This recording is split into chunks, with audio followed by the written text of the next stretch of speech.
મળતી માહિતી અનુસાર સુરત જિલ્લાના અંબિકા તાલુકાના સાંબા ગામના મેડિયા ફળિયામાં રહેતા 31 વર્ષીય આશિષ પટેલ, તેમના 29 વર્ષીય પત્ની પારુલ પટેલ, 7 વર્ષીય પુત્ર વેદ પટેલ અને 60 વર્ષીય માતા ઉષા પટેલ ડોલવણ તાલુકાના પાટી ગામે એક લગ્ન પ્રસંગમાં હાજરી આપવા ગયા હતા.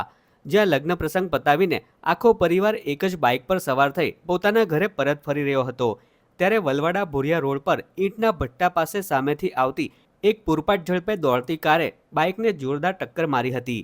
અકસ્માતની તીવ્રતા એટલી વધુ હતી કે આશિષ પટેલ, પારુલ પટેલ અને ઉષા પટેલનું ઘટના સ્થળે જ કમકમાટીભર્યું મોત નીપજ્યું હતું. જ્યારે 7 વર્ષીય પુત્ર વેદ પટેલ ગંભીર રીતે ઇજાગ્રસ્ત થતા તેને તાત્કાલિક સારવાર અર્થે હોસ્પિટલ ખસેડવામાં આવ્યો હતો. બનાવના પગલે ઘટના સ્થળે મોટી સંખ્યામાં લોકો ઉમટી પડ્યા હતા. જ્યાં રોષે ભરાયેલા ટોળાએ અકસ્માત સર્જનાર કાર ચાલકને પકડી પાડી તેને ઢોરમાર માર્યો હતો. ત્યારે હાલ તો સમગ્ર મામલે પોલીસે આગળની કાર્યવાહી હાથ ધરી છે.